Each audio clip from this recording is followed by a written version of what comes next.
ബിസ്മില്ലാഹിർ റഹ്മാനിർ റഹീം. അൽഹംദുലില്ലാഹി റബ്ബിൽ ആലമീൻ. അല്ലാഹുമ്മ സ്വല്ലി വസല്ലിം മുബാരിക് അലാ ഹബീബിക സയ്യിദനാ മുഹമ്മദിൻ വ ആലിഹി വസഹ്ബിഹി അജ്മഈൻ വൽഹംദുലില്ലാഹി റബ്ബിൽ ആലമീൻ. ശുഹദാക്കളിൽ റബ്ബും റഹീമായോനേ,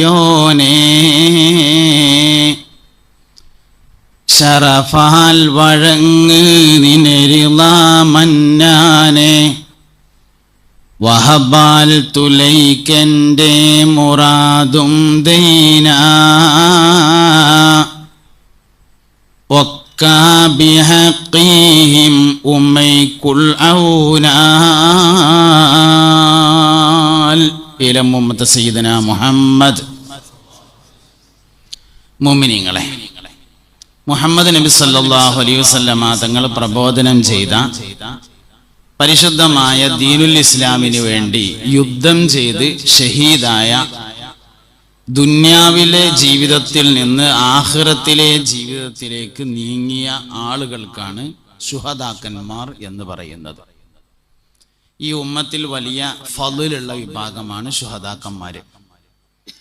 3 ഭാഗങ്ങളാണ് അനുസ്മരണ പ്രഭാഷണം. 1, ശുഹദാക്കളെ അനുസ്മരിക്കുമ്പോൾ ആദ്യം പറയേണ്ട ഒരു ഭാഗം ശുഹദാക്കളുടെ ഫളിലിനെ കുറിച്ചാണ്. 2ാമത് പറയേണ്ടത് ശുഹദാക്കളുടെ താരീഖിനെ കുറിച്ചാണ്. 3ാമത് പറയേണ്ടത് ഈ താരീഖിലെ ഗുണപാഠം എന്താണ് എന്നതിനെ കുറിച്ചാണ്.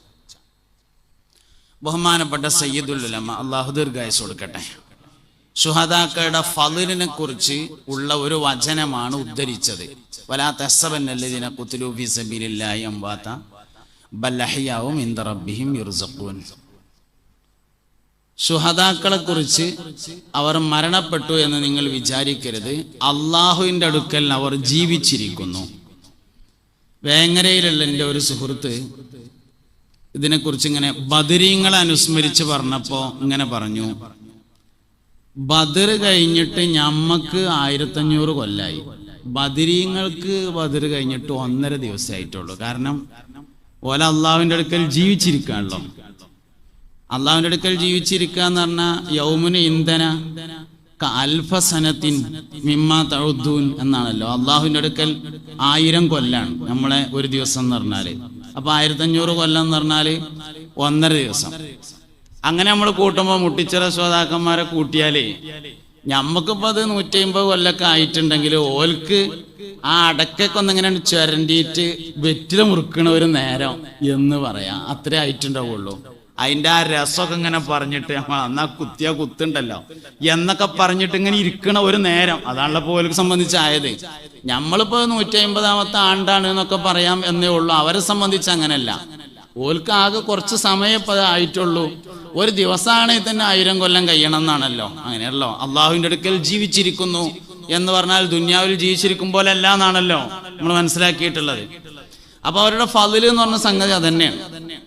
പിന്നെ അവിടെ പറഞ്ഞ വേറൊരു കാര്യമുണ്ട്, യുർസഖൂൻ എന്നാണ് പിന്നെ പറഞ്ഞൊരു കാര്യം. യുർസഖൂൻ എന്ന് പറഞ്ഞാൽ ഭക്ഷണം കഴിച്ച് ജീവിച്ചിരിക്കുന്നു എന്നാണ്. ഈ ജീവിച്ചിരിക്കലും ജയിലിലും ജീവിക്കുന്നുണ്ടല്ലോ. സംഗതിയിൽ പറയുകയാണെങ്കിൽ തിന്നാൻ കിട്ടും ചെയ്യും, പക്ഷെ തിന്നിരിക്കുക എന്ന് അതിന് പറയില്ല. തിന്നിരിക്കുക എന്ന് പറയണമെങ്കിൽ ഇങ്ങനെ കുട്ടികളൊക്കെ കൂട്ടിയിട്ട് ഒന്നിങ്ങനെ പീടിയിലൊക്കെ ഒന്നാണ് പോയി ആ മന്തിയൊക്കെ കൊണ്ട് ഓർഡർ ചെയ്ത് അങ്ങനെയൊക്കെ ഒരു അതാണ് ഈ തിന്നിരിക്കുക എന്ന് പറയണത്. പിന്നെ പറഞ്ഞത് ഫരിഹീന ബിമാ ആതാഹുമുള്ള, അള്ളാഹു കൊടുത്തതിൽ സന്തോഷിച്ചു കൊണ്ടിരിക്കുന്നു എന്നാണ് പിന്നെ അവരെ കുറിച്ച് പറഞ്ഞിട്ടുള്ളത്. ഈ മറ്റുള്ളവരെ അപേക്ഷിച്ചുകൊണ്ട് ശുഹദാക്കൾക്ക് ഒരുപാട് ഫളിലുണ്ട്. ചിലപ്പോൾ നമുക്ക് തോന്നും യുദ്ധം ഉണ്ടായതുകൊണ്ട് ഓല് വലിയ ആൾക്കാരായതാണെന്ന്. സംഗതിയിൽ അങ്ങനെയല്ല, വലിയ ആൾക്കാരായതുകൊണ്ട് യുദ്ധം ഉണ്ടായതാണ്. ഇപ്പൊ റമദാൻ മാസമായിട്ട് ബദരീങ്ങളൊക്കെ അനുസ്മരിക്കുമ്പോൾ നമുക്ക് ഇങ്ങനെ തോന്നി, ഒരു ബദറിന് ഉണ്ടാകുകയാണെങ്കിൽ ഒന്നങ്ങോട്ട് ഇറങ്ങായിരുന്നു. ബദർ ഉണ്ടായതുകൊണ്ട് ബദരീങ്ങൾ വലുതായതല്ല. ശരിക്ക് ബദരീങ്ങൾ വലുതായതുകൊണ്ട് ബദർ ഉണ്ടായതാണ്. മുട്ടിച്ചിറ യുദ്ധം ഉണ്ടായതുകൊണ്ട് ശുഹദാക്കൾ വലുതായതല്ല, ഓല് വലിയ ആൾക്കാരായതുകൊണ്ട് അത് ഉണ്ടായതാണ്. എന്താ അങ്ങനെ പറയാൻ കാരണം വെച്ചാല് അള്ളാഹു സുബ്ഹാനഹു വ തആലക്ക് ഈ ദീനുൽ ഇസ്ലാമിനെ സംരക്ഷിക്കാൻ കുറച്ച് ആൾക്കാർ യുദ്ധം ചെയ്യേണ്ട ആവശ്യമൊന്നുമില്ല. ഇപ്പൊ ഇസ്ലാമിലെ ആദ്യത്തെ യുദ്ധം ബദർ യുദ്ധം. ഇസ്ലാമിലെ എന്ന് പറഞ്ഞാൽ ഈ ശരീഅത്തിലെ മുഹമ്മദ് നബി സല്ലല്ലാഹു അലൈഹി വസല്ലമ തങ്ങൾ പ്രബോധനം ചെയ്ത ഈ ശരീഅത്തിലെ ആദ്യത്തെ യുദ്ധം ബദർ യുദ്ധമാണ്. ബദർ യുദ്ധം ഒരിക്കല് മുസ്തഫ നബി സല്ലല്ലാഹു അലൈഹി വസല്ലമ തങ്ങൾ ജിബ്രീൽ അലൈഹി ഇസ്ലാമിനോട് ചോദിച്ചു, ജിബ്രീലെ, നിങ്ങൾ ഭൂമിയിൽ പല പ്രാവശ്യം പല ആവശ്യങ്ങൾക്ക് വേണ്ടി വന്നിട്ടുണ്ട്. അതിൽ നിങ്ങൾക്ക് ഏറ്റവും മനസ്സിൽ ഇങ്ങനെ തങ്ങി നിൽക്കുന്ന ഒരു അനുഭവം പറയാൻ പറ്റുമോ എന്ന് ചോദിച്ചു. ഈ ലഫ്ള് തന്നെ ഉപയോഗിച്ചിട്ടുണ്ടാവില്ല കേട്ടോ. ഇനി നമ്മളെ ഭാഷയ്ക്ക് പറയുമ്പോൾ ഉണ്ടാകുന്ന ചില മാറ്റങ്ങളായിട്ട് അതിനെ മനസ്സിലാക്കിയാൽ മതി. മനസ്സിൽ തങ്ങി നിൽക്കണ ഒരു അനുഭവം പറയാൻ പറ്റുമോ എന്ന് ചോദിച്ചു. ജിബ്രീൽ അലൈഹി ഇസ്ലാം പറഞ്ഞു, അങ്ങനെ ഇപ്പൊ പറയുകയാണെങ്കിൽ പറയാൻ പറ്റിയ ഒരു അനുഭവം ലൂത്ത് നബി അലൈഹി ഇസ്ലാമിന്റെ സമൂഹത്തെ നശിപ്പിക്കാൻ വേണ്ടി ഞാൻ വന്ന ഒരു സംഭവമാണ്. കാരണം എന്നത് പറയാറ്. അങ്ങനെ സയ്യിദുനാ ജിബ്രീൽ അലൈഹി ഇസ്ലാം പറഞ്ഞു, ഇബ്രാഹിം നബി അലൈഹി ഇസ്ലാമിന്റെ കാലഘട്ടത്തിൽ വഴിവിട്ട് നടന്നിരുന്ന ലൂത്ത് നബി അലൈഹി ഇസ്ലാമിന്റെ സമൂഹത്തെ നശിപ്പിക്കാൻ വേണ്ടി ഞങ്ങൾ 3 മലക്കുകൾ മനുഷ്യരൂപം പ്രാപിച്ചുകൊണ്ട് ഭൂമിയിൽ വന്നു. ആദ്യം ഇബ്രാഹിം നബി അലൈഹി ഇസ്ലാമിന്റെ അടുക്കലേക്കാണ് ഞങ്ങൾ നേരെ പോയത്. ഇബ്രാഹിം നബിയുടെ അതേ കാലക്കാരനാണ് സയ്യിദുനാ ലൂത്ത് അലൈഹിസ്സലാം. ഇബ്രാഹിം നബി അലൈഹി ഇസ്ലാമിന്റെ അടുത്ത് ചെന്നപ്പോ മനുഷ്യന്മാരുടെ രൂപത്തിൽ 3 ആൾക്കാർ വരുന്നുണ്ടപ്പോ ഇബ്രാഹിം നബി കരുതി വിരുന്നേരാണെന്ന്. മൂപ്പര് വിരുന്ന് സൽക്കാരത്തിൽ വളരെ ഉഷാറായിരുന്നു. അതുകൊണ്ട് നല്ലൊരു ബിരിയാണി ഉണ്ടാക്കി, നല്ലൊരു ഭക്ഷണം പാചകം ചെയ്തു. തിന്നാൻ നേരത്തെ ഓല വിളിച്ചിട്ട് ഭക്ഷണം റെഡി ആയിട്ടുണ്ട്, എന്നാ കയ്യൊഴിക്കോളി എന്ന് പറഞ്ഞപ്പോൾ ഓല് പറഞ്ഞു, ഞങ്ങളങ്ങനെ തിന്നണ ഐറ്റമൊന്നുമല്ല, ഞങ്ങൾ മലക്കുകളാണ് പറഞ്ഞു. അപ്പൊ ചോദിച്ചു, ഞങ്ങൾ എന്തിനെ പോകുന്നതെന്ന് ചോദിച്ചു. അതിൽ പറഞ്ഞു, ഞങ്ങള് ലൂത്ത് നബി അലൈഹി ഇസ്ലാമിന്റെ സമൂഹത്തെ നശിപ്പിക്കാൻ വേണ്ടി പോവുകയാണ്. അപ്പൊ ആ സംഗതി ഒന്ന് പറയാൻ വേണ്ടി വന്നതാണ് പറഞ്ഞു. ഇബ്രാഹിം നബി അലൈഹി ഇസ്ലാം പറഞ്ഞു, നിങ്ങൾ ഒരിക്കലും ചെയ്യരുത് പറഞ്ഞു. നിങ്ങൾക്ക് എന്താ വേണ്ട വെച്ചാൽ ഞാൻ ചെയ്തു തരാം, വേണമെങ്കിൽ എൻ്റെ പെൺകുട്ടികളൊക്കെ നിങ്ങൾക്ക് കെട്ടിച്ചേരാം, എന്ത് വേണമെങ്കിലും ചെയ്യാറുണ്ടോ പറഞ്ഞു. ഞങ്ങളങ്ങനെ സമ്മതം വാങ്ങാൻ വേണ്ടി വന്നതൊന്നുമല്ല, വിവരം പറയാൻ വേണ്ടി വന്നതാണ്, ഞങ്ങൾ പോവുകയാണ് പറഞ്ഞു. അങ്ങനെ ഞങ്ങൾ പോയിട്ട് ഞങ്ങളാണ് നശിപ്പിച്ചു പറഞ്ഞു. അപ്പൊ മുസ്തഫ നബി സല്ലല്ലാഹു അലൈഹി വസല്ലം തങ്ങൾ ചോദിച്ചു, ജിബ്രീൽ എങ്ങനെ നശിപ്പിച്ചെന്ന് ഒന്നിങ്ങോട്ട് പറയുന്നു പറഞ്ഞപ്പോ പറഞ്ഞു, അത് ഞാൻ എൻ്റെ ചിറകുകൊണ്ട് ഒന്നിങ്ങനെ കോരിങ്ങാണ്ട് ഇങ്ങനെ കൗത്തിയതാണ് എന്ന് പറഞ്ഞു. 6000 ചതുരശ്ര കിലോമീറ്ററാണ് ലൂത്ത് നബി അലൈഹി ഇസ്ലാമിന്റെ നാട്. ചിറകുകൊണ്ട് ഒന്നിങ്ങനെ കോരിയിട്ട് ഇങ്ങനെ കൗത്തി എന്ന് പറഞ്ഞ അങ്ങനത്തെ 70,000 ചിറക് ജിബ്രീൽ അലൈഹി ഇസ്ലാമിനുണ്ട്. ആമാതിരി 5000 മലക്കുകൾ ബദറിൽ വന്നിട്ടുണ്ട്. പിന്നെ എന്തിനാ ഇപ്പം 313 ആൾക്കാർ യുദ്ധം ചെയ്യേണ്ട ആവശ്യം? ബദർ ഉണ്ടായതിനാൽ ബദരീങ്ങൾ വലുതായതല്ല, ബദരീങ്ങൾ വലിയ ആൾക്കാരായതിനാൽ അവർക്കൊരവസരം എന്ന നിലയിൽ ബദർ ഉണ്ടായതാണ്. എല്ലാ ശുഹദാക്കന്മാരെയും ഈ തരത്തിലാണ് നമ്മൾ മനസ്സിലാക്കേണ്ടത്. മുട്ടിച്ചിറ എന്ന് പറയുന്ന സ്ഥലത്ത് അന്ത്യവിശ്രമം കൊള്ളുന്ന ശുഹദാക്കൾ വലിയ ആൾക്കാരായതുകൊണ്ട് ഓൽക്ക് അല്ലാഹു തആല നൽകിയ ഒരവസരമാണ്.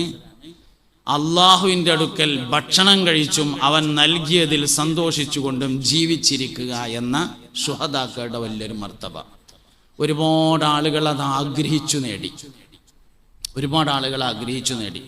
പല ആളുകൾക്കും അല്ലാഹു തആല നേർക്ക് നേരെ അവസരം കൊടുത്തു, ചില ആൾക്കാർക്ക് നേർക്ക് നേരെ അല്ലാതെ അവസരം കൊടുത്തു. ഉദാഹരണമാണ് സയ്യിദുനാ അബൂബക്കർ സിദ്ദീഖ് റളിയല്ലാഹു അൻഹു.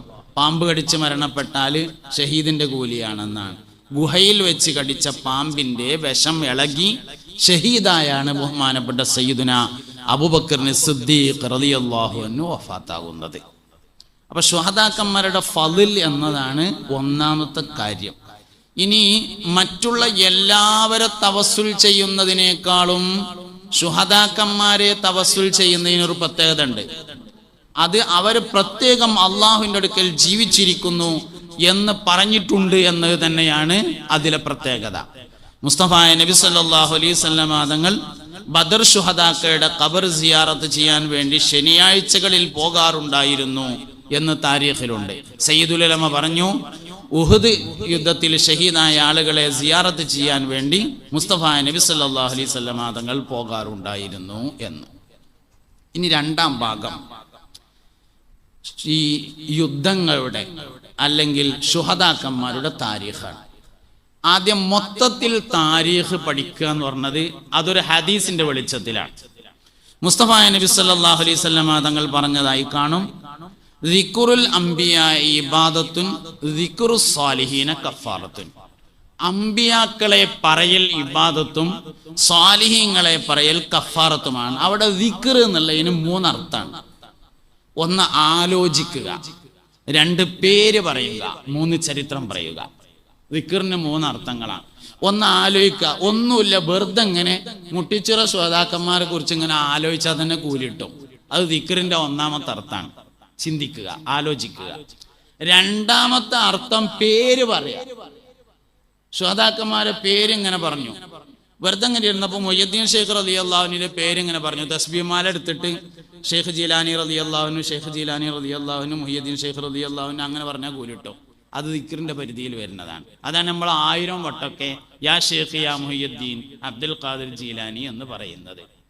ബദരീങ്ങളുടെ പേരിങ്ങനെ പറയും നമ്മൾ. അലിഫൻ സുബൈറു യുബ്രിഉ സഅദുൻ സഈദുൻ ഹാനിഉ അസ്ആദു ഇമ്രാനു വഉ ബഹിയുൻ ഉബയ്യുൻ അബ്ദുല്ലാഹ് ലാ ഇലാഹ ഇല്ലല്ലാഹു ലാ ഇലാഹ ഇല്ലല്ലാഹ് ലാ ഇലാഹ ഇല്ലല്ലാഹു മുഹമ്മദുർ റസൂലുള്ളാഹ്.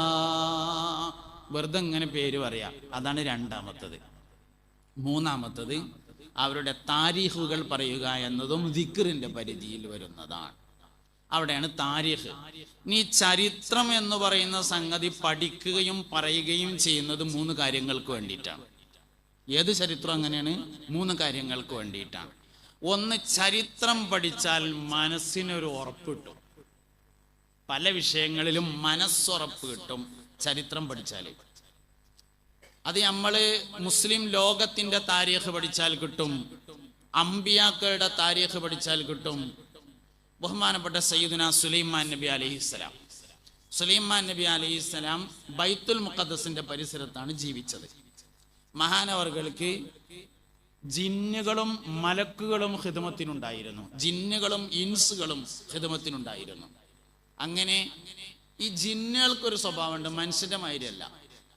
മനുഷ്യൻ എന്തേലും ഒരു പണി ഏൽപ്പിച്ചാല് ആ പണി കഴിഞ്ഞാൽ വിശ്രമിക്കും. ജിന്നിന് എന്തേലും ഒരു പണി ഏൽപ്പിച്ചാല് ആ പണി കഴിഞ്ഞിട്ട് അടുത്ത പണി ഇല്ലെങ്കിൽ എടുത്ത പണി ബാത്തിലാക്കും. അങ്ങനെയാണ്.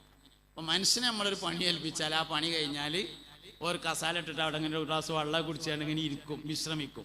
ജിന്നിന് അങ്ങനെയല്ല. ഒരു പണി എൻ്റെ ഏൽപ്പിച്ചാൽ ആ പണിയൻ കഴിഞ്ഞിട്ട് മുതലാളി നോക്കണില്ലെങ്കിൽ എടുത്ത സാധനങ്ങളെ പൊളിച്ചിടും. അങ്ങനെയാണ്. അതുകൊണ്ട് തന്നെ ജിന്നിനെ സുലൈമാൻ നബി അലൈഹി ഇസ്ലാം പണി ഏൽപ്പിക്കുമ്പോൾ കുറച്ച് നീളത്തിൽ ഏൽപ്പിക്കും. ചിലപ്പോൾ ഒരു മാസത്തൊക്കെ ഒന്നിച്ചണ്ട് ഏൽപ്പിക്കും, 3 മാസത്തെ ഏൽപ്പിക്കും. ഒരു പ്രാവശ്യം ഏകദേശം ഒരു 2 കൊല്ലത്തിനുള്ള പണിയണ്ട് ഏൽപ്പിച്ചു. അങ്ങനെ ബഹുമാനപ്പെട്ട സയ്യിദുന സുലൈമാൻ നബി അലൈഹി ഇസ്ലാം ബൈത്തുൽ മുഖദ്ദസിലേക്ക് കയറി, കുളിച്ച് നല്ല വസ്ത്രം ധരിച്ച് സുഗന്ധമൊക്കെ പൂശി, കയ്യിലൊരു വടി ഉണ്ടായിരുന്നു അതെടുത്ത്, തലയിൽ സ്ഥിരമായി ധരിക്കാറുള്ള രാജാധികാരത്തിന്റെ അടയാളമായ കിരീടവും വെച്ച് ബൈത്തുൽ മുഖദ്ദസ് പള്ളിയിൽ കയറി മഹാനവറുകൾ തന്റെ വടിയിലേക്ക് ചാരി നിസ്കരിക്കാൻ നോക്കി. ആ നിസ്കാരത്തിൽ സുലൈമാൻ നബി അലൈഹി സ്വലാം വഫാത്തായി. ജിന്നുകളെ അടക്കം വന്നിട്ട് ജനലിനുള്ള കൂടെ ഒന്നിങ്ങനെ നോക്കും. അപ്പൊ മൂപ്പരിങ്ങനെ നിസ്കരിക്കണതായിട്ട് കാണുമ്പോൾ പിന്നെയും പണിയെടുക്കും. പിന്നെ അടക്കം വന്നിട്ട് ഇങ്ങനെ നോക്കും. അപ്പൊ മൂപ്പര് നിസ്കരിച്ചാണ് പോലെ പിന്നെയും പണിയെടുക്കും. അങ്ങനെ ഏകദേശം 2 കൊല്ലാണ് പണിയെടുത്തു. അപ്പോഴേക്ക് സുലൈമാൻ നബി അലൈഹി ഇസ്ലാം ചാരി നിന്നിരുന്ന മിൻസഅത്ത് വടി ചെതല് തിന്നിട്ട് വടി വീണതിനാൽ സുലൈമാൻ നബി അലൈഹി ഇസ്ലാം വീണു. അപ്പോൾക്ക് മനസ്സിലായി ഇത് സുലൈമാൻ നബി അലൈഹി ഇസ്ലാം വഫാത്തായിട്ടുണ്ട്. ഇതെന്താ പറയണ വെച്ചാല്, സുലൈമാൻ നബി അലൈഹി ഇസ്ലാം മരിച്ചിട്ട് 2 കൊല്ലം രാജാധികാരം നടത്തിയിട്ടുണ്ട്. നമ്മൾ മരിക്കുന്നതിന് മുന്നേ തന്നെ മരിച്ച മാതിരി ആയിട്ടുണ്ട്. അങ്ങനെയാണ് സംഗതി. നമ്മളിവിടെ ജീവിച്ചിരിക്കുന്നുണ്ടല്ലോ, പക്ഷെ മരിച്ച മാതിരിയാണ്. എന്നാൽ നമ്മളെ നേതാവ് സയ്യിദുന സുലൈമാൻ നബി അലൈഹി ഇസ്ലാം വഫാത്തായിട്ട് 2 കൊല്ലം രാജാധികാരം നടത്തിയിട്ടുണ്ട്. ചരിത്രം ഇങ്ങനെ പഠിക്കുമ്പോൾ ഉള്ളിലൊരു കരുത്ത് ഇങ്ങനെ വരും. അതാണ് ചരിത്ര പഠനത്തിന്റെ 1ാമത്തെ പ്രാധാന്യം. ഈ ചരിത്രം അങ്ങനെ തന്നെയാണ്. ഞാൻ അതിലേക്ക് വരുന്നു. 2ാമത്തെ കാര്യം, നീയത്തുകൾ ഉറക്കാൻ ചരിത്രം വേണ്ടി വരും. മനസ്സിൽ നീയത്ത് ശരിയായി കിട്ടാൻ ചരിത്രം വേണ്ടി വരും. ഇപ്പൊ ഉദാഹരണം പറയാം, നമ്മളൊക്കെ നാട്ടിൽ വെള്ളിയാഴ്ച പോത്തിനിറക്കും, ഞായറാഴ്ച ഇറക്കും, ചിലപ്പോൾ എല്ലായിടത്തും എല്ലാ ദിവസവും ഇറക്കും. മുമ്പൊക്കെ വെള്ളിയാഴ്ച മാത്രമാണ് ഇറക്കുക. വെള്ളിയാഴ്ച പോത്തിനെ ഇറക്കാന് നല്ലൊരു വൃത്തിയുള്ള പോത്തിനെ തലേ ദിവസം ഒന്ന് കൊടുന്ന് കണ്ടം കാട്ടണം, ഒന്നിങ്ങനെ കെട്ടിയ ആൾക്കാരൊക്കെ ഒന്നിങ്ങനെ കാണണം, നല്ലൊരു വൃത്തിയുള്ള പോത്ത്. പിന്നെ അതിന് വേണ്ട എന്താ വെച്ചാൽ ബിസ്മില്ലിട്ട് അറക്കാൻ പറ്റണ ആൾക്കാർക്ക് വിശ്വാസമുള്ള നല്ലൊരു മൊല്ലാക്ക വേണം. പിന്നെ അറക്കാൻ വേണ്ടത് മൂർച്ചുള്ള ഒരു കത്തിയും വേണം. ഇങ്ങനെ 3 സാധനമാണ് പോത്തിന് അറക്കാൻ വേണ്ടത്. ഒന്ന് നല്ലൊരു പോത്തും കുട്ടി, 2 അറക്കാൻ പറ്റിയൊരു മൊല്ലാക്ക, 3 മൂർച്ചുള്ള ഒരു കത്തി. സംഗതിയിൽ ഉദഹിയത്തറക്കാനും ഇതന്നെയുള്ള വേണ്ടത്. വലിയൊരുനാക്ക് ഉദഹിയത്തറക്കാന് ശ്വാതാക്കളെ നേർച്ചക്ക് പോത്തിനറക്കാനും വേണ്ടത് തന്നെയാണ്. നല്ലൊരു പോത്തും കുട്ടി വേണം, അറക്കാൻ പറ്റിയൊരു മൊല്ലാക്കും വേണം, മൂർച്ചുള്ളൊരു കത്തിയും വേണം. എന്നാൽ വെള്ളിയാഴ്ചയിലെ പോത്തിന്റെ അറവും ഉദഹിയത്തിന്റെ അറവും തമ്മിൽ വ്യത്യാസമാകുന്നത്, ഉദഹിയത്തിന്റെ അറവിന്റെ നേരത്തെ കൽബുക്കൊരു താരീഖ് കൊണ്ട് ഓർമ്മ വരുന്നുള്ളതാണ്. അത് മഹാനായ സയ്യിദുനാ ഇബ്രാഹിം നബി അലൈഹിസ്സലാം മകനായ ഇസ്മായിൽ അലൈഹിസ്സലാമിനെ അറുക്കാൻ വേണ്ടി കൊണ്ടുപോയതും അറുക്കാൻ തന്നെയാണ്. ജിബ്രീൽ അലൈഹിസ്സലാം ആടിനേറ്റ് വരും എന്ന ഒരു ധൈര്യത്തിലുമല്ല, അറക്കാൻ തന്നെ.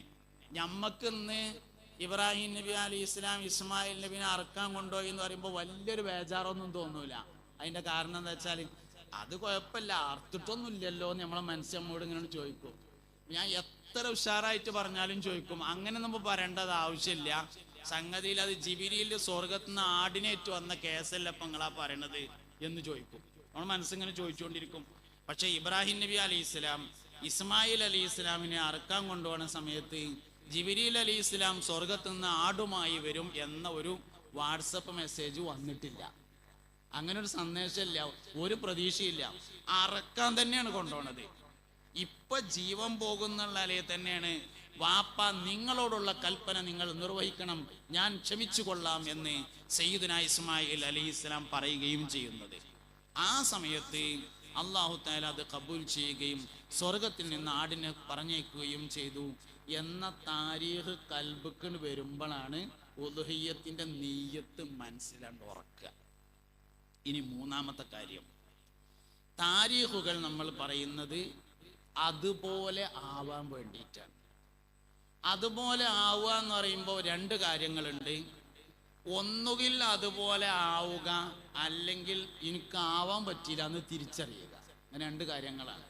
ഒന്നുകിൽ അതേമാതിരി ആകുക. എല്ലാ കാര്യങ്ങളും നമുക്ക് അതേമാതിരി ചെയ്യാൻ കഴിഞ്ഞോളന്നൊന്നുമില്ല. ആകാൻ കഴിഞ്ഞില്ലല്ലോ എന്നുള്ള സങ്കടം ഉണ്ടാവാൻ പറ്റും, അതിന് വലിയ കൂലി കിട്ടും. ഒരാൾ എല്ലാ ദിവസവും അസർ നിസ്കാരത്തിന് പള്ളിക്ക് ജമാഅത്തിന് മുടങ്ങാതെ പോണ ഒരാളാണ്. അയാളിങ്ങനെ റോട്ടിൽ കൂടെ നടന്നു പോകുമ്പോൾ കാലെവിടെ വെച്ചുത്തിയാണ്ട് വീണിട്ട് കേടെന്നു. അങ്ങനെ ഡോക്ടറെ എത്തിയാന്നാവോ പറഞ്ഞു ചിരട്ട ഇളകിയിട്ടുണ്ട് പറഞ്ഞു. അങ്ങനെ മാവിട്ട് കാലും നീട്ടിയിട്ട് ഒരു കസാലയിൽ ഇരുന്ന് വേറെ കസാലയ്ക്ക് കാലും നീട്ടിങ്ങാണ്ട് സിറ്റ് ഔട്ടിൽ ഇങ്ങനെ ഇരിക്കുമ്പോൾ എല്ലാവരും ഉണ്ട് അസംസ്കരിക്കാൻ വേണ്ടി പള്ളിക്കൊക്കെ ഇങ്ങനെ പോണു. അപ്പൊ അയാൾക്ക് തോന്നി, പഠിച്ചോനെ കാല് കിടന്നിട്ടുള്ള റബ്ബേ പോകാൻ കഴിഞ്ഞില്ലല്ലോ എന്ന് തോന്നിയാൽ ആ സങ്കടത്തിന് പോയതിന്റെ കൂലി കൊടുക്കും. ഓനുണ്ടായ ആ സങ്കടത്തിന് പോയതിന്റെ കൂലി അല്ലാഹു തആല കൊടുക്കും. അപ്പൊ അതുപോലെ ആകുക എന്ന് പറഞ്ഞതിന് 2 ഭാഗങ്ങളാണ്. ഒന്ന് അതുപോലെ ആവുക, ചില കാര്യങ്ങളൊക്കെ കഴിയണതൊക്കെ അതേമാതിരി ആവണം. എന്നാൽ ചിലത് കഴിയാത്തതുണ്ട്. കഴിയാത്തതിൽ നമുക്കൊരു സങ്കടം വേണം, പഠിച്ചോനെ എനിക്ക് അങ്ങനെ ആവാൻ കഴിഞ്ഞില്ലല്ലോ. സത്യത്തിൽ എനിക്ക് അങ്ങനെ ആവാൻ കഴിഞ്ഞില്ലല്ലോ എന്ന തിരിച്ചറിവാണ് ഏറ്റവും വലിയ തിരിച്ചറിവ്. നമുക്ക് ചിലപ്പോഴൊക്കെ തോന്നലുണ്ട് നമ്മൾ ചെയ്യണത് തന്നെ വലിയ വലിയ കാര്യങ്ങളാണ്, വലിയ വലിയ കാര്യങ്ങളാണ് നമ്മൾ ചെയ്യണത്. 30 നോയമ്പ് കിട്ടിയെന്ന് വിചാരിക്കുക. 30ാമത്തെ തറാവീ കഴിഞ്ഞിട്ട് വീട്ടിലേക്ക് ഇങ്ങനെ പോകുമ്പോൾ നമ്മൾ ഒപ്പമുള്ള ആൾക്കാരോട് പറയും, അൽഹംദുലില്ലാഹ് ഈ കൊല്ലത്തെ റമളാൻ മാസം മുതലായി. എന്തേ 30 നോയമ്പാണ് കിട്ടി, 30 തറാവിയാണ് കിട്ടി, 30 ആണ് നിസ്കരിച്ചു എന്നൊക്കെ നമ്മളെ അവതരണം കേട്ടാൽ തോന്നും സ്വർഗത്തിൽ സ്ഥലം ചിലപ്പം കുറയാനുള്ള സാധ്യതയുണ്ട്. കാരണം 30 നോയമ്പ് കിട്ടിയിക്കല്ലേ. അങ്ങനെ നമുക്കങ്ങനെ തോന്നുക. അങ്ങനെ താരീഖ് ഇങ്ങനെ വായിച്ചപ്പോ ബഹുമാനപ്പെട്ട സയ്യിദുനാ സുഫിയാനു സൗരി റളിയല്ലാഹു അൻഹു എല്ലാ ദിവസവും രാത്രി ഫർദ് നിസ്കാരം കഴിഞ്ഞതിന് ശേഷം, റവാത്തിബ് സുന്നത്തുകൾ കഴിഞ്ഞതിന് ശേഷം 300 റക്അത്ത് സുന്നത്ത് നിസ്കരിക്കാതെ ഉറങ്ങൽ പതിവില്ല എന്നിങ്ങനെ വായിക്കും. മനസ്സിലാവും എൻ്റെ 30 എവിടേക്കും എത്തിയിട്ടില്ല. ഇതിനാണ് താരീഖ്. അപ്പോൾ ഒന്ന് അതുപോലെ ആവാൻ, അതുപോലെ ആകണേന് 2 ഭാഗമാണ്. പറ്റുമെങ്കിൽ അതേമാതിരി ആവണം, പറ്റൂലെങ്കിൽ പഠിച്ചോനെ ഞാൻ എവിടേക്കും എത്തിയിട്ടില്ലല്ലോ റബ്ബേ എന്ന ഒരു തോന്നലെങ്കിലും ഉണ്ടാവുക എന്നതാണ് ചരിത്ര പഠനത്തിൻ്റെ 3ാമത്തെ ഗുണം എന്ന് പറയുന്നത്. അങ്ങനെ വരുമ്പോൾ നമ്മൾ മുട്ടിച്ചിറ ശുഹദാക്കളുടെ താരീഖിലേക്ക് വരുമ്പോൾ ഇവിടെ എല്ലാവരും പറഞ്ഞതുപോലെ 1841 നവംബർ മാസത്തിലാണ്, ശവ്വാൽ 6-ലാണ് യുദ്ധം നടക്കുന്നത്. നേരിയ അഭിപ്രായ വ്യത്യാസം ഉണ്ടാവും. അത് ചരിത്രങ്ങളിൽ പൊതുവെ ഉള്ള ഒരു സംഗതിയാണ്.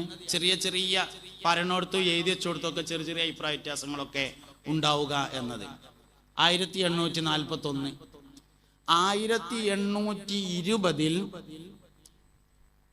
കാണം തീരായി വാങ്ങിയിട്ടുള്ള ഒരു സ്ഥലം അടിസ്ഥാനപ്പെടുത്തിയാണ് യുദ്ധത്തിനുള്ള ചിട്ടവട്ടങ്ങൾ ഒരുങ്ങുന്നത് എന്ന് വേണമെങ്കിൽ പറയാം.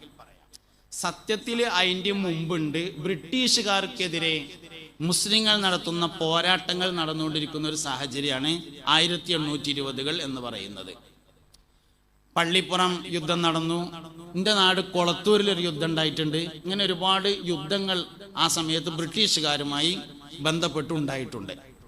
ആ ബ്രിട്ടീഷുകാരുമായി ബന്ധപ്പെട്ട യുദ്ധങ്ങളുടെ അനന്തരഫലം, അതിൻ്റെ തുടർച്ച, അല്ലെങ്കിൽ അതിൻ്റെ മറ്റൊരു ഘട്ടം എന്ന് പറയാവുന്നത് തന്നെയാണ് ഇവിടെയും നടന്നിട്ടുള്ളത് എന്ന് കാണാം. ഈ കാണം തീര്, ജമ്മം തീര് എന്ന് പറഞ്ഞിട്ട് പഴയ ആൾക്കാർക്ക് അറിയാം 2 തരം തീരുകളുണ്ട്. കാണം തീര് എന്ന് പറയുന്നത് 9 തരം കാണം തീരുകളുണ്ട്. കാണം തീര് എന്ന് പറയുന്നത് പാട്ടത്തിന് വേണ്ടി ജമ്മിയിൽ നിന്ന് എടുത്ത സ്ഥലം പിന്നീട് ജമ്മിയുടെ അവകാശം കൊടുത്തുകൊണ്ട് രജിസ്റ്ററായി വാങ്ങുന്നതിനാണ് കാണം തീര് എന്ന് പറയുന്നത്. അപ്പോൾ ഈ ചരിത്രത്തിൽ അഭിപ്രായ വ്യത്യാസം ഉണ്ടാവാനുള്ള കാരണം തന്നെയാണ്. പാട്ടത്തിനെടുത്ത് തിരിച്ചു കൊടുക്കാത്തതാണെന്ന് ചില ആൾക്കാർ പറഞ്ഞിട്ടുണ്ട് ചരിത്രത്തിൽ. സംഭവം അങ്ങനെയല്ല. പാട്ടത്തിന് 1820 എടുത്തു എന്നുള്ളത് ശരിയാണ്. ഇപ്പൊ വില്ലൻ ലോകനൊക്കെ പറയുന്നത് പാട്ടത്തിനെടുത്തിട്ട് പിന്നെ തിരിച്ചു കൊടുക്കാതിരുന്നു എന്നാണ്. അങ്ങനെയല്ല സംഭവം. 1820 പാട്ടത്തിനെടുത്തു. 1822 അല്ലെങ്കിൽ 24 അത് പിന്നെ തീരായിട്ട് വാങ്ങുകയും ചെയ്തിട്ടുണ്ട്, രജിസ്റ്റർ ചെയ്ത് വാങ്ങുകയും ചെയ്തിട്ടുണ്ട്. 2 വർഷം പരമാവധി 4 വർഷത്തിൽ താഴെ പാട്ടം നൽകിക്കൊണ്ട് പോരുകയും പിന്നീട് രജിസ്റ്ററായി വാങ്ങുകയും ചെയ്തിട്ടുള്ള ഒരു സ്ഥലം. ആ സ്ഥലം ഈ ചരിത്രം വായിക്കുമ്പോൾ മനസ്സിലാകുന്നത് മുട്ടിച്ചിറയിൽ നിന്ന് ചമ്മാട്ടേക്ക് പോകുന്ന റോഡിന് വലതു ഭാഗത്ത് എവിടെയോ ആണ് ആ സ്ഥലം എന്നാണ്. നിങ്ങൾക്ക് അറിയായിരിക്കും. ഞാൻ ഈ അല്ലാത്തതുകൊണ്ട് എനിക്ക് ആ സ്ഥലം അറിയില്ല. ഒരു പള്ളിയും ഒരു വീടൊക്കെ നിൽക്കുന്ന ഒരു സ്ഥലമായിട്ടാണ് വായനകളിൽ അത് മനസ്സിലാക്കാൻ വേണ്ടി സാധിച്ചിട്ടുള്ളത്. അങ്ങനെ ഒരു സ്ഥലം ഉണ്ടായിരുന്നു. ആ സ്ഥലത്ത് ഒരു കള ഉണ്ടായിരുന്നു. കൃഷി ഒക്കെ കഴിഞ്ഞാൽ നെല്ലൊക്കെ മെതിക്കുക, അത് വീതം വെക്കുക തുടങ്ങിയ കാര്യങ്ങൾക്ക് ഉപയോഗിക്കുന്ന ഒരു കളം. അതിൻ്റെ അടുത്ത് ഒരു കിണർ, ഒരു വെള്ളത്തടാകം തുടങ്ങിയ സംഗതികളൊക്കെ ഉണ്ടായിരുന്നു. ഈ അന്നത്തേക്കൊരു രീതി അനുസരിച്ച് വെള്ളം കെട്ടി നിൽക്കുന്ന സ്ഥലത്തിന്റെ ഒരു ഭാഗത്ത് മനുഷ്യന്മാരും കുളിക്കും, വേറൊരു ഭാഗത്ത് മൃഗങ്ങളും കുളിക്കും. അങ്ങനെയാണ്. കന്നുകളെ കഴുകും ഒരു ഭാഗത്ത് മനുഷ്യന്മാരെ കുളിക്കുകയും ചെയ്യും. അപ്പൊ ഈ കന്നുകളെ കഴുകുകയും കന്നുകാലികളെ കഴുകുകയും മനുഷ്യന്മാർ കുളിക്കുകയും ചെയ്യുന്നതിൻ്റെ ഇടയിൽ വേർതിരിക്കാൻ വേണ്ടിയിട്ട് മണ്ണ് കൊണ്ടുള്ള ഒരു മതിൽ നിർമ്മിച്ചു എന്നാണ് ഒരുപാട് അഭിപ്രായ വ്യത്യാസങ്ങളിൽ നിന്ന് വളരെ വിശ്വസ്തമായ രൂപത്തിൽ നമുക്ക് മനസ്സിലാക്കാൻ വേണ്ടി കഴിയുന്നത്. പള്ളിയുടെ ചുമരി എന്ന് പറഞ്ഞിട്ടുള്ള ആളുകളുണ്ട്. സംഭവം അങ്ങനെയല്ല എന്നാണ് മനസ്സിലാകുന്നത്. ഈ കുളത്തിന് 2 ഭാഗമാക്കി തിരിക്കാൻ, ഒരു ഭാഗം മൃഗങ്ങൾക്ക് കഴുകാനും അവർക്ക് വെള്ളം കൊടുക്കാനും, മറ്റൊരു ഭാഗം മനുഷ്യന്മാർക്ക് കുളിക്കാനും വേണ്ടിയിട്ട് 2 ഭാഗമാക്കിയിട്ട് അതിനെ തിരിച്ചു. ഈ തിരിച്ചതിനെതിരെ നേരത്തെ കാണം തീരായി വാങ്ങിയിട്ടുള്ള ആളുടെ മകൻ തിരുരങ്ങാടി തഹസിൽദാർക്ക് ഒരു പരാതി കൊടുത്തു. ഈ പരാതിയിൽ അന്വേഷണമില്ലാതെ നടപടിക്കൊരുങ്ങി. എന്താ വെച്ചാൽ അന്നത്തെ ഒരു സാഹചര്യം എന്ന് പറഞ്ഞാല് ജമ്മികളുടെ ഭാഗത്താണ് മിക്കവാറും ഗവൺമെന്റ് നിൽക്കുക. കാരണം ഭൂമികളൊക്കെ അവരതാണ്. അതുകൊണ്ട് ഭരണം നിലനിർത്താൻ കഴിയണമെങ്കിൽ ജമ്മിമാരുടെ ഭാഗത്ത് നിൽക്കണം. ഏകദേശം പള്ളിപ്പുറ യുദ്ധം, കൊളത്തൂർ യുദ്ധം, ചേറൂർ യുദ്ധം ഒക്കെ പരിശോധിച്ച് നോക്കിയാൽ ഏകദേശം ഒരേ രൂപത്തിലാണ് കാണുക. ഗവൺമെന്റ് എപ്പോഴും ജമ്മികളുടെ ഭാഗത്ത് നിൽക്കും. ഈ ജമ്മി കുടിയാൻ വ്യവസ്ഥ എന്ന് പറഞ്ഞത് നമ്മളത്ര ആഴത്തിൽ പഠിക്കേണ്ടതല്ലെങ്കിലും അറിഞ്ഞിരിക്കേണ്ട ചില കാര്യങ്ങൾ അതിലുണ്ട്. ഭൂമിയെല്ലാം ജമ്മിയുടേതാണ്. കുടിയാന്മാര് അതിൽ കൃഷിക്ക് വേണ്ടി എടുക്കും. അതിൻ്റെ ഇടയിൽ നിൽക്കുന്ന ഒരാളുണ്ടാവും, അവർക്കാണ് കാണക്കാരൻ എന്ന് പറയുന്നത്. കാണക്കാരൻ ഇല്ലാത്ത തീരുകൾക്കാണ് ജമ്മം തീര് എന്ന് പറയുന്നത്. കാണക്കാരൻ ഉള്ളതിനാണ് കാണം തീര് എന്ന് പറയുന്നത്. അപ്പൊ അതിൻ്റെ ഇടയിൽ ഒരാളുണ്ടാവും, ജമ്മിയുടെയും കുടിയാന്റെയും ഇടയിൽ. കുടിയാൻ എന്ന് പറയുന്ന കർഷകന്മാര് കൃഷി ചെയ്യും. കൃഷി ചെയ്ത് കഴിഞ്ഞാല് പിന്നെ ഒക്കെ വിളവൊക്കെ എടുത്തു കഴിഞ്ഞാല് ജമ്മിയുടെ ആളുകൾ വന്നിട്ട് മൊത്തം അളന്ന് റെഡിയാക്കിയിട്ട് ഓൽക്ക് ആവശ്യമുള്ളത് ഓലാണ് കൊണ്ടുപോയിട്ട് ബാക്കിയുള്ള കൊണ്ട് തരും. ശരിക്കും വേണ്ട എന്താ വെച്ചാൽ ഓല അവകാശമാണ് കൊടുത്തുകൊണ്ട് ബാക്കി ഇങ്ങോട്ട് എടുക്കുകയാണ് വേണ്ടത്. അപ്പൊ സംഭവം അങ്ങനെയല്ല ഉള്ളത്. ഓൽക്ക് വേണ്ടതൊക്കെ ഓലാണ് കൊണ്ടുപോകും, ബാക്കിയുള്ളത് ഇങ്ങോട്ട് തരും. ഇതാണ് ഈ ജമ്മി കുടിയാൻ വ്യവസ്ഥ എന്ന് പറയുന്നത്. ഭാരതത്തിൽ നമ്മുടെ നാട്ടിൽ പഴയ കാലത്ത് നിലനിന്നിരുന്ന ശരിക്കും ലിബറലിസം, നമ്മൾ പുതിയതായി കേട്ടുകൊണ്ടിരിക്കുന്ന ഒരു വാക്കാണ് ലിബറലിസം. ലിബറലിസം എന്ന വാക്ക് വ്യാപകമാകാനുണ്ടായ കാരണം ഈ ജമ്മി കുടിയാൻ വ്യവസ്ഥയാണ്. ജമ്മി കുടിയാൻ വ്യവസ്ഥ നമ്മുടെ നാട്ടിൽ മാത്രമുള്ളതല്ല, തത്തുല്യമായ വ്യവസ്ഥ ലോകത്തിന്റെ പല നാടുകളിലും നിലനിന്നിട്ടുണ്ടായിരുന്നു. ജമ്മികളിൽ നിന്ന് ഭൂമികളെ മോചിപ്പിച്ചെടുക്കുന്നതിന് വേണ്ടി വന്ന സ്വതന്ത്രതാവാദമാണ് യഥാർത്ഥത്തിൽ ലിബറലിസം എന്ന് പറയുന്നത്. 1960കളിലാണ് ഈ ലിബറലിസം എന്ന ഈ വാദം ആദ്യമായിട്ട് വരുന്നത്. ഇത് ഫസ്റ്റ് വരുന്നത് രാജാക്കന്മാർക്ക് ദിവ്യത്വം കൽപ്പിച്ചിരുന്ന ഒരു നിലപാട് ഉണ്ടായിരുന്നു. രാജാവ് എന്ന് പറഞ്ഞാൽ ദൈവമാണ്. അതുകൊണ്ട് ഒരു രാജാവ് മരണപ്പെട്ടാൽ ആ രാജാവിന്റെ അനന്തരാവകാശികൾ തന്നെ അടുത്ത രാജാവായിരിക്കണം എന്നൊരു വിശ്വാസം. രാജാധികാരം രാജാക്കന്മാരുടെ തറവാട്ടിൽ നിന്ന് എന്തായാലും വിട്ടുപോരൂല, ഇങ്ങനൊരു വ്യവസ്ഥ ഉണ്ടായിരുന്നു. ഇതുപോലെ പണ്ഡിതന്മാർക്ക് പൗരോഹിത്യം നൽകുന്ന ഒരു വ്യവസ്ഥയും ഉണ്ടായിരുന്നു. പണ്ഡിതന്മാര് പുരോഹിതന്മാരാണ്. അവരുടെ അടുക്കൽ ചെന്ന് എന്തെങ്കിലുമൊക്കെ തെറ്റ് ചെയ്തിട്ടുണ്ടെങ്കിൽ പുരോഹിതന്മാരെടുത്ത് എന്ന് പറഞ്ഞ് പുരോഹിതം പൊരുത്തപ്പെട്ടാൽ അതോടുകൂടെ അവസാനിച്ചു എന്ന ഒരു രീതിയൊക്കെ ഉണ്ടായിരുന്നു. ഇതിനെതിരെ വന്നിട്ട് 1960 വന്നിട്ടുള്ള സമരമാണ് ഇന്ന് നമ്മൾ കേൾക്കുന്ന ലിബറലിസം എന്ന് പറയുന്നത്. ആ ലിബറലിസം പിന്നീട് ഓരോ രാജ്യങ്ങളിൽ വ്യത്യസ്തമായ രൂപത്തിൽ അറിയപ്പെട്ടു. അതിന്റെ ഭാഗമായി നമ്മളെ ഇന്ത്യയിലേക്ക് വന്നിട്ടുണ്ട്. ഇന്ത്യയിൽ വന്നിട്ടുള്ള ആദ്യത്തെ ലിബറലിസം എന്ന് പറയുന്നത് ഈ ജമ്മി കുടിയാൻ വ്യവസ്ഥക്കെതിരെയുള്ള ലിബറൽ ചിന്താഗതികളായിരുന്നു. പിന്നീട് അതിങ്ങനെ മാറി മാറി പലതരത്തിലേക്ക് മാറി. സോഷ്യൽ ലിബറലിസം എന്ന പേരിൽ പിന്നൊരു സംഗതി വന്നു. സോഷ്യൽ ലിബറലിസം എന്ന് പറഞ്ഞാല് സമൂഹത്തിന്റെ പൾസ് എങ്ങനെയെന്ന് മനസ്സിലാക്കിയിട്ട് അതിനനുസരിച്ച് പറയാ എന്നതാണ് സോഷ്യൽ ലിബറലിസം എന്ന് പറയുന്നത്. ഇന്ന് നിലവിലുള്ളത് പൊളിറ്റിക്കൽ ലിബറലിസം എന്ന് പറഞ്ഞൊരു സാധനമാണ്.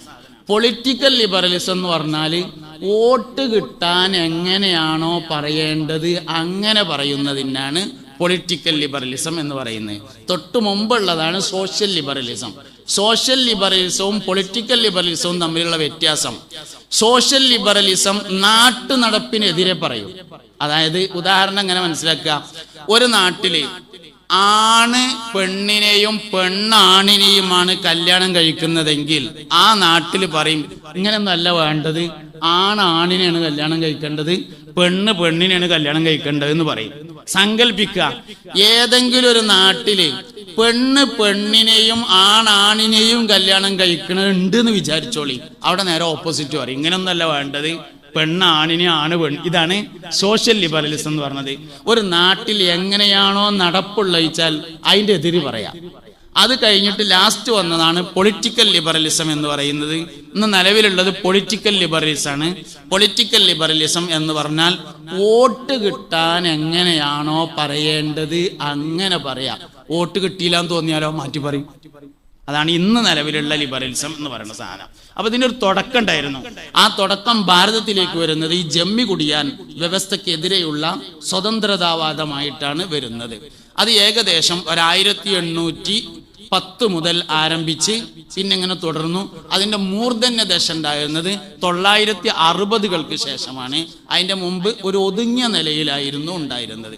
ഈ ജമ്മി കുടിയാൻ വ്യവസ്ഥ ഇവിടെ ഉള്ളത് കൊണ്ട് തന്നെ ബ്രിട്ടീഷുകാർ അതിനെ മുതലെടുക്കാൻ വേണ്ടി ശ്രമിച്ചത് അവർ ജമ്മിമാരുടെ പക്ഷത്തു നിന്നു എന്നതാണ്.